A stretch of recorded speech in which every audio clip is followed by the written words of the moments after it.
ये लोकसभा का जो पवित्र मंदिर होता है संसद भवन, इसमें पूरे देश के सारे मुद्दे उठाए जाते हैं। देश का सबसे बड़ा सूबा उत्तर प्रदेश के मुख्यमंत्री सीधे तौर पर कटमुल्ला जैसे शब्दों का इस्तेमाल करते हैं। किसी एक संप्रदाय को, एक मजहब को एक राजनीतिक जरिया बना लिया गया है, एक राजनीतिक टारगेट बनाया जा रहा है। क्या कहेंगी मैडम, क्या प्रदेश के मुख्यमंत्री क्या मुस्लिम संप्रदाय के मुख्यमंत्री नहीं है? क्या वो सभी संप्रदाय के मुख्यमंत्री नहीं है? आखिरकार ये राजनीतिकरण क्यों किया जा रहा है? बाबा साहब जैसे हमारे पिछड़े दलित वर्ग के और सभी वर्ग के इतने सम्मानित उनके अनुयायी हैं, और उन्होंने संविधान दिया हमें, उस संविधान की वजह से हम आज बोल पा रहे हैं। उनको नहीं बख्शा, पार्लियामेंट जैसे मंदिर में बाबा साहब का अपमान हुआ, इससे बड़ा दुर्भाग्य नहीं है। तो आम जनता तो पूछिए ही मत उनके साथ क्या हाल कर रहे हैं। इस बार जनपद अलीगढ़ की सरजमी पर हैं। आप देख सकते हैं यहाँ पर समाजवादी कार्यालय पर बैठे हुए समाजवादी कार्यालय की जिलाध्यक्ष लक्ष्मी सिंह धनगर हमारे पास बैठी हुई। लगातार समाजवादी पार्टी का जो मिशन चल रहा है पीडीए, ये लगातार समाज में प्रचलित है और सभी कार्यकर्ताओं को इस बात का आदेश है कि सभी लोग समाज में पीडीए की जो जागरूकता है, जो समाजवादी पार्टी की जो जागरूकता है, उसे जन जन तक पहुंचाएं। लगातार वर्तमान सरकारों के हालातों को देखते हुए ये देखने को मिल रहा है, भारतीय शेयर बाजार में 94 लाख करोड़ रुपए भारत का डूब गया है। आज तक 30 वर्ष का ऐसा इतिहास में आज तक इससे पहले कभी नहीं हुआ है। वर्तमान सरकार की बात करें तो लंबे लंबे वायदे किए गए थे। देश में जब इसकी सरकार नहीं थी उस समय लगातार बड़ी बड़ी बातें की गई थी। मोदी जी ने बिल्कुल साफ तौर पर सत्ता में आने के लिए कहा था। अब की बार मोदी सरकार, बहुत हुई महंगाई की मार, अब की बार मोदी सरकार। ये लंबे लंबे वायदे किए गए थे कि अब की बार महिलाओं पर बहुत हुआ अत्याचार, अब की बार मोदी सरकार। बहुत ही पेट्रोल डीजल पर मार, अब की बार मोदी सरकार। 2 करोड़ रोजगार देंगे। तो सवालों के जवाब जानने के लिए हमारे पास जिलाध्यक्ष लक्ष्मी सिंह धनगर जी बैठी हुए हैं। बिल्कुल सीधे तौर पर लिए चलता हूँ, इनके बयान आपको सुनवाता हूँ। जी मैडम, क्या कहना चाहेंगे? 5 ट्रिलियन की बात कही जा रही है न्यूज पेपरों में, और जहां पर हमारे शेयर बाजार का आज तक 30 वर्ष के इतिहास में आज तक ऐसा नहीं हुआ कि 94 लाख करोड़ रुपए देश का डूब गया। क्या कहेंगे? इनकी करनी कथनी में बहुत बड़ा फर्क है। आम जनता महंगाई से बहुत त्रस्त है, हर आदमी परेशान है, किसान परेशान है, युवा परेशान है। यहाँ केवल पैसे वाले तो एकदम से पैसे वाले बनते जा रहे हैं और गरीब तो बहुत ही गरीब होता जा रहा है। हमारा युवा नौजवान परेशान है, किसान परेशान है, हर जगह बेरोजगारी है, महिलाओं की बहुत बुरी हालत हो रही है। इस सरकार में कभी ऐसा नहीं, और पहली और भी सरकारें रही हैं, कभी ऐसा नहीं देखा। जब बाबा साहब का ही सम्मान न किया तो किसी धर्म का, किसी व्यक्ति का सम्मान नहीं करते। इनका ना परिवार है, ना बीवी बच्चे हैं, तो ये परिवार का ही दर्द नहीं जानते तो और तो छोड़ ही दीजिए। समाजवादी पार्टी पे एकदम खुला तौर पे ये लोग आरोप लगाते हैं कि गुंडों की सरकार थी, बहन बेटियां सुरक्षित नहीं थी। आज अपनी सरकार में वायदा करते हैं कि सबका साथ, सबका विकास, और हमारी सरकार में बहन बेटियां आराम से रात के 12 बजे जेवर पहन के निकल सकती हैं। क्या कहेंगी? इस सरकार में हमारे देश के लिए गोल्ड मेडल लाने वाली बेटियां पैरों तले रौंदी गई हूँ, और उनका जो आरोपी हैं उनके खिलाफ कोई कार्रवाई नहीं हुई, तो ये तो महिलाओं के सम्मान की बात ही ना करें।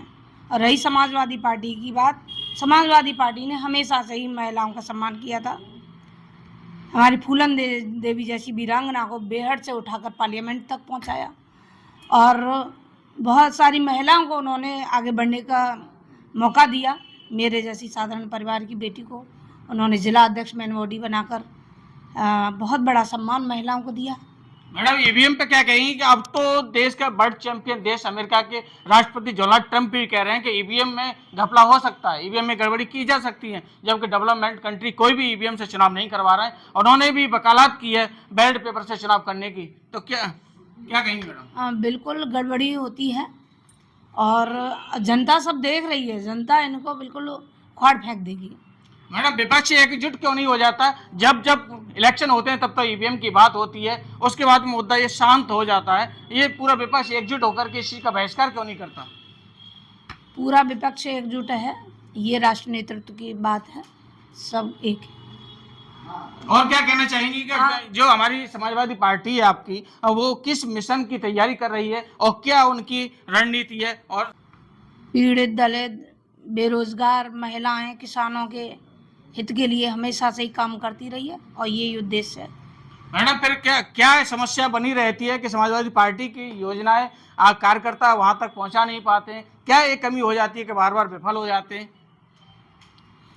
ये कुछ बरगला देते हैं और जनता परेशान है और ये बरगलाने का काम करते हैं, लेकिन अब जनता जाग चुकी है, उसे पता है कहाँ समाजवादी पार्टी ने हमेशा से ही किसानों के हित के लिए काम किए, युवाओं के हित के लिए काम किए, महिलाओं के हित के लिए काम किए, और सर्व समाज जुड़ा जा रहा है। आपसे बिल्कुल अंतिम सवाल रहेगा, भारत के इतिहास, आजाद भारत के इतिहास में कभी ऐसा नहीं हुआ कि कभी अपने देश के लोगों को डोनाल्ड ट्रंप ने एक युद्धपोत वाहन के द्वारा हमारे देश में 35 से 40 घंटे की यात्रा करवाकर एक टॉयलेट के सहारे, हाथ में हथकड़ी, पैरों में बेड़िया, कमर में जंजीर और सीटों से बांध करके हमारे देश की सरजमी पर छोड़ दिया गया। और भारत में डंकापति जो भारत में बात करते हैं कि हमारा देश विश्व में डंका बज रहा है, हमारा विश्वगुरु बनने जा रहा है भारत, और उन्होंने कुछ भी नहीं कहा।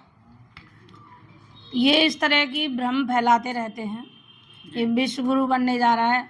वहाँ देखिए कुंभ जैसे सम्मेलन में, एक मेले में, इतना विशाल मेला, उसमें निर्दोष हजारों की संख्या में मर गए लोग।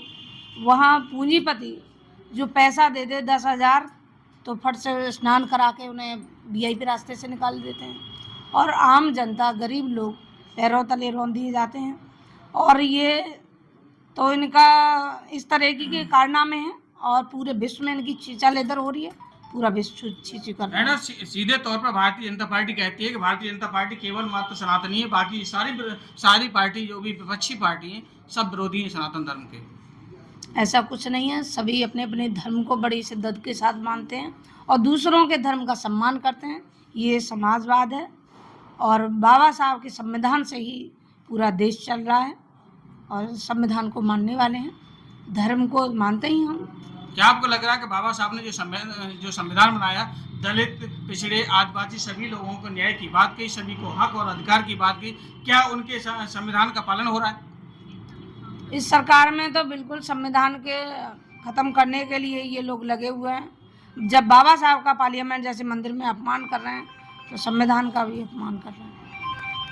जैसा कि साथियों आपने लक्ष्मी सिंह धनगर जो जिलाध्यक्ष अलीगढ़ की हैं, उन्होंने साफ तौर पर कहा जो भारतीय जनता पार्टी है, सत्ताधारी जो पार्टी है, किसी भी संविधान के नियमों को नहीं मानती है। इनकी सरकार में लगातार महंगाई की बढ़ती जा रही है और बेरोजगारी का दौर लगातार बढ़ता जा रहा है। मैं ग्राउंड रिपोर्टर हुसैन सिंह, नमस्कार।